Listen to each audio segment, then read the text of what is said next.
Nandito na lang po ako ngayon. Nag-a-adjust po kami ng pagkainan po.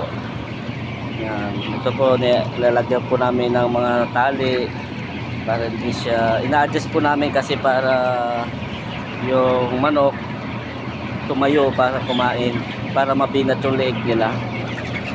Yan. Yan po. Nag-a-adjust po kami. Yan. Nag-a-adjust po kami ng yan.